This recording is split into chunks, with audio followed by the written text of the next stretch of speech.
Awami league నిలదొక్కుందా లేదా ఇవన్నీ మనం చూడాల్సి ఉంటుంది. తీవ్ర పరిణామం. ఎనీవే మరొక అంశం సార్, విశాఖ స్టీల్పై బాబు దాడి, కార్మికులను అవమానిస్తారా? ఇది ఘోరమైన విషయం అండి. ఇప్పుడు మనం బంగ్లాదేశ్ ఎక్కువ మాట్లాడాం కదా, ఇదే విశాఖపట్నం దీనికి వస్తే కనుక చంద్రబాబు నాయుడు అలా మాట్లాడతాడని ఎవరు ఊహించలేదు. ఏ తమాషా అనుకుంటున్నారా? మీ దగ్గర ఉందా అదేమన్నా? తమాషా అనుకుంటున్నారా? ప్రభుత్వ రంగంలో ఉంటే అయిపోయిందని, బెదిరిస్తే అయిపోతుంది అనుకుంటున్నారా? అది ఇది మాట్లాడుతున్నారు.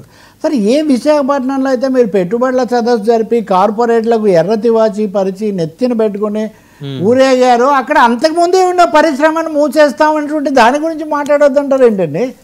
మీరు ఏదో సామెత చెప్పినట్టుగా ఉన్నదానేమో మూసేసి కొత్తగా ఏదో తెచ్చి పెడతాము అని చెప్పడం. ఇక్కడ తప్పకుండా ఆయన అసహనం, చాలా హద్దు మీరినటువంటి అసహనం ఆయన ప్రదర్శించారు. ఎవరైతే విశాఖ ఉక్కును సాధించి దాన్ని నిలబెట్టడానికి తమ రక్తమాంసాలు ధారపోసారో వాళ్ళ మీదే ఆయన విరుచుకుపడి బెదిరించడం. ఆయన మీరు నన్ను బెదిరిస్తున్నారని అడిగారు ఆయన. అవును, కానీ నిజానికి ఆయన బెదిరించారని చెప్పాలి. అవును, ఆయన ఎన్నిసార్లు చెప్పాలి?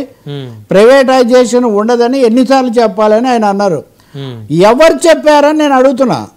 ప్రభుత్వ ఉద్యోగులు కూడా కొంచెం గట్టిగానే, ప్రభుత్వ రంగ సంస్థ ఇది. సరే, ఎవరు చెప్పారు అంటున్నా నేను. చంద్రబాబు గారిని వైట్ ఎలిఫెంట్ అంటున్నారు, తెల్ల ఏనుగని వైట్ లైస్ అంటున్నా. ఇలా చెప్పడం వైట్ లైస్. ప్రైవేటీకరణ చెయ్యబోమని ఎన్నిసార్లు చెప్పాలి అని చంద్రబాబు గారు అంటున్నారు. ఎవరు చెప్పారు ఇంతవరకు? కేంద్ర ప్రభుత్వం ప్రతి క్షణం మా ఆలోచన అలాగే ఉంది అన్నారు. ఇదిగోండి, no change in disinvestment policy. Disinvestment అంటే ఏంటంటే పెట్టుబడుల ఉపసంహరణ విషయంలో మార్పు లేదని ఆగస్టులో కేంద్ర ప్రభుత్వం పార్లమెంట్లో చెప్పిందండి. చంద్రబాబు నాయుడు గారు ఆ ప్రభుత్వంలో భాగస్వామి, వాళ్ళ పార్టీ. కేంద్రం చెప్పిందేంటి? మీరేమో ఎన్నిసార్లు చెప్పాలి అని అడుగుతున్నారు. నష్టాల పాలు చేసింది ఎవరండి? నష్టాల పాలు చేసింది ఎవరు? దాంట్లో 3 బ్లాస్ట్ ఫర్నేస్లు ఉంటే 2 మూసేసింది ఎవరు? ఒక్క బ్లాస్ట్ ఫర్నేస్తో. దానికి కూడా బొగ్గు లేదు, దానికి కూడా ఐరన్ ఓర్ లేదు. ఐరన్ ఓర్ అదానికి ఇచ్చిన గంగవరం రేవులో ఉంది. ఇచ్చింది చంద్రబాబు గారి ప్రభుత్వమే. గంగవరంలో కార్మికులకు జీతాలు ఇవ్వలేదని వాళ్ళు సమ్మె చేశారు. సో అక్కడ ఇదంతా స్టాక్ ఉండిపోయింది. నాకు స్టీల్ ప్లాంట్ నుంచి డబ్బు రాలేదని చెప్పి అదాని దాన్ని విడుదల చేయలేదు. ఇది ఒక పెద్ద విషవలయంలాగా ఇది నడిచింది. కాబట్టి మీరే నష్టాల పాలు చేశారు. ఉత్పత్తి రీత్యా చూస్తారా, ఉత్పత్తి చాలా అపారంగా పెరిగింది స్టీల్ ప్లాంట్ది. అలాగే దాని ప్రొడక్టివిటీ గురించి ఆయన మాట్లాడారు. ప్రొడక్టివిటీ స్టీల్ ప్లాంట్లో కార్మికులది చాలా ఎక్కువ. సెయిల్ ఉంది కదా, Steel Authority of India Limited. సెయిల్లో కార్మికుల యొక్క ప్రొడక్టివిటీ కంటే 6.25 అయితే వీళ్ళది 7.58 టన్స్. ఇక్కడ విశాఖ ఉక్కులో ఉత్పత్తి చూస్తే అది 2-3 రెట్లు పెరిగింది. 29 మిలియన్ టన్నుల దగ్గర నుంచి 65 మిలియన్ టన్నులకు పెరిగినటువంటి పరిస్థితి అక్కడ ఉంది. కాబట్టి కార్మికులు చాలా చేశారు. నిజానికి మీరే కార్మికులను తీసేశారు, బ్లాస్ట్ ఫర్నేసులు మూసేశారు. కొత్తది వచ్చిందని మనం తెరిచారు. ఎప్పుడు తెరిచారు తెలుసా? కార్మికులు గోల పెట్టారు. సార్, జూన్లో తెరవరు సార్. జూన్లో బ్లాస్ట్ ఫర్నేస్ పని చేస్తే నష్టం, మనకు ముడి సరుకు లేదు అని గోల పెట్టినా దాన్ని తెరిచారు. ఇంకొకటి, 25,000 మంది కార్మికులు ఉండాల్సిన చోట 10,000 మంది ఉన్నారు. ఈ 10,000 మంది కూడా వీఆర్ఎస్ తీసుకొని వెళ్ళిపోండి అని వాళ్ళని ప్రోత్సహిస్తున్నారు. డెప్యుటేషన్ల మీద పంపిస్తున్నారు. అంటే మీరు సిబ్బందిని పెట్టరు, బ్లాస్ట్ ఫర్నేస్లు పని చేయించరు, అలాగే డిజిన్వెస్ట్మెంట్ చేస్తామని ప్రకటనలు చేస్తారు, ముక్కలు చేసి వివిధ భాగాలలో ప్రైవేట్ భాగస్వాములు ఆహ్వానిస్తారు. ఇవన్నీ చేసి నష్టాలకు కారణం ఏంటంటే కార్మికులకు మీరే కారణం. నష్టాలకు మీరే కారణం. కార్మికులు అడగంది మీరే. వాళ్ళు చెప్పింది ఎప్పుడు విన్నారు? ఉదాహరణకు పల్లా శ్రీనివాసులు గాజువాక శాసనసభ్యుడు కూడా ఆయన తెలుగుదేశం రాష్ట్ర నిరాదీక్ష ఎందుకు చేశాడండి? వైసీపీలో వైసీపీ గవర్నమెంట్ ఉన్నప్పుడు వైసీపీ గవర్నమెంట్ అప్పుడు నిరాదీక్ష చేశారు కదా. మరి ఈ కొద్ది రోజుల్లో ఏం మార్పు వచ్చిందని? ఏం మార్పు వచ్చింది? 12,000 ఇచ్చాం, 12,000 కోట్లు ఇచ్చాం, 11,000 కోట్లు కేటాయించారండి. అది కాదు. అందులో 9,000 కోట్లే వచ్చిందండి. 2,000 కోట్లు బిగబట్టారు వేరే వాటి కింద. ఈ 9,000 కోట్లు జీతాలకు ఇవ్వకూడదు అని రూల్ పెట్టారు. రూల్ కూడా పెట్టారు. జీతాలకు ఇవ్వకూడదని రూల్ పెట్టి మీరు ఆ డబ్బులు ఇచ్చి ఇప్పుడు మాట్లాడితే కార్మికుల ప్రొడక్టివిటీ లేదు, వాళ్ళు ఏం బెదిరించట్లేదు, మీరు వాళ్ళని బెదిరిస్తున్నారు, అవమానిస్తున్నారు, విశాఖపట్నాన్ని అవమానిస్తున్నారు. మీరు ప్రతిపక్షంలో ఉంటేనేమో మీకు అది తప్పుగా కనిపిస్తుందా? ఎన్నిసార్లు చెప్పాలని అడుగుతున్నా, నేను అదే అడుగుతున్నా. కేంద్ర ప్రభుత్వము ఒక్కసారైనా ఇంతవరకు మేము ప్రైవేటైజేషన్ ఆపేసామని చెప్పిందా? పార్లమెంట్లో రేపు మళ్ళీ పార్లమెంట్ డిసెంబర్ 1 నుంచి చెప్పిస్తారా? చంద్రబాబు గారు నిజంగా ఇది చెప్పేది నిజమైతే రేపు పార్లమెంట్లో ప్రైవేటైజేషన్ విరమించాము అని చెప్తారా? చెప్తే అప్పుడు ఈ మాటలకు ఏమన్నా ఉంటుంది. కాబట్టి మీరేమో దాన్ని పీకెనులు మేసుకుంటూ ఎన్డీఏ ప్రభుత్వం, బీజేపీ ప్రభుత్వం మీరు కార్మికుల మీద దాడి చేయటము, పైగా కార్మికులు ఇదిగోండి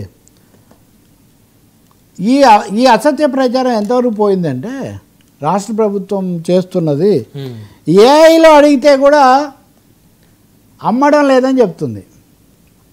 నేను మీకు చూపించా కదా పార్లమెంట్లో మంత్రి ఇచ్చిన సమాధానం. The central government is not selling RINL as it approved a large revival package instead of privatising it అని ఈయన చెప్తున్నారు. కానీ మంత్రి ఏం చెప్తున్నారు? No change in disinvestment policy of government of RINL అని చెప్తున్నారు. కాబట్టి ఒక తీవ్రమైనటువంటి ఏమనాలి ఒక మోసపూరిత వైఖరి జరుగుతుంది. నిన్న సిపిఐ రామకృష్ణ, సిపిఎం శ్రీనివాసరావు అందరూ ప్రకటనలు చేశారు. దోహం చేస్తుంది మీరు, పీకే నలుముతుంది మీరు, ఇంతకుముందు గోల చేసింది కూడా మీరు, ఇప్పుడేమో కార్మికుల మీద దాడి చేసి కార్మికులు బెదిరిస్తున్నారు అని నిందించడం చాలా దారుణం. మీరు బెదిరిస్తే భయపడే వాళ్ళు ఎవరు లేరు కదా అక్కడ. భయపడే వాళ్ళు అయితే ఇప్పటికి 2-3 ఏళ్ళ నుంచి వాళ్ళు ఆందోళన చేయరు. మీరు మారిపోయారు. మీరు ఎన్డీఏ నుంచి బయటకు వచ్చారు, మళ్ళీ కలిశారు, జగన్ మధ్యలో దగ్గరగా ఉన్నాడు, ఆయన ఓడిపోయాడు, కానీ కార్మికులు అలాగే ఉన్నారు. కాబట్టి జనసేన కూడా పవన్ కళ్యాణ్ కూడా అక్కడికి వెళ్ళి అప్పుడు ఆందోళన అదే అన్నారు, వాళ్ళకి మద్దతు ఇచ్చారు. ఇప్పుడు ఎందుకు ఇవ్వరండి? ఇప్పుడు ఎందుకు మద్దతు ఇవ్వరు? పోనీ మీ ఉద్దేశం అదే అయితే అక్కడికి వెళ్ళి మేము కూడా వీళ్ళతోనే ఉన్నామని ఎందుకు చెప్పరు? కాబట్టి ఈ డబుల్ టాక్ ఉంది చూడండి. మౌనంగా ఉన్నారు ఎందుకు సార్ మౌనంగా ఉండాలి? ప్రశ్నించాలి కదా సార్. సనాతన ధర్మం కోసం చేసే పోరాటంలో 10వ వంతైనా ఉక్కు ఫ్యాక్టరీ కోసం చేయొద్దా సార్? రామతీర్థ గురించి మనం అక్కడెక్కడో మాట్లాడతాం, అప్పుడు జరిగింది సరే. దీని పీకే కోస్తే కూడా అంతే కదా. విశాఖ ఉక్కు పీకే నిలిమేశారు అనుకోండి, ఏమవుతుందండి? కాబట్టి బహుశా అడ్డుపడతారేమో సార్ చివరి నిమిషంలో అయినా. ఇప్పటివరకు ఆ సూచనలు లేవు. మీరు చాలా స్పష్టంగా, మీరు కూడా ఎలాంటి భ్రమలో ఉండకండి. నేను మీకు చూపించాను ఆధారాలు, మీకు ఆధారాలు నేను చూపిస్తున్నాను. డిజిన్వెస్ట్మెంట్ అంటే ప్రైవేటైజేషన్, అది ముద్దు పేరు, అది పెట్టుబడుల ఉపసంహరణ. There is no change in the policy of disinvestment in RINL అని పార్లమెంట్లో ప్రతిసారి చెప్తున్నారు. ఖచ్చితంగా వచ్చే సమావేశాల్లో కూడా చెప్తారు. కానీ ఒక పక్కదో పట్టించే ఒక పెద్ద ప్రయత్నం మటుకు జరుగుతుంది. ఈ ప్రయత్నంలో ఇప్పుడు కార్మికుల మీదనే దాడి చేయడం, ఇది ఆగస్టు 2వ తేదీకి అండి. The centre has once again reiterated it stand to fully disinvest, underline it, fully disinvest its stake in Rashtriya Ispat Nigam Limited RINL, the corporate entity of Visakhapatnam Steel Plant. This was clarified by Union Minister of State for Steel Bhupati Raju Srinivasa Verma, none other than Bhupati Raju Srinivasa Verma, Telugu ayanaina. The Srinivas Sharma said the Cabinet Committee on Economic Affairs in its meeting held on January 27, 2021 has accorded in principle approval for 100% disinvestment of Government of 100% disinvestment of Government of India's stake in RINL along with management control. మీకు మళ్ళీ దయచేసి కార్మికులకు వీళ్ళకు కూడా ఉంటుందని చెప్తాను. Along with management control. Addressing the speculation around possible merger, అంటే ఏదో సెయిల్లో కలుపుతారని ఒక మెర్జర్ ఊహాగానం నడిచింది. The union minister clarified no proposal is currently under consideration for merging RINL with SAIL. Okay అండి.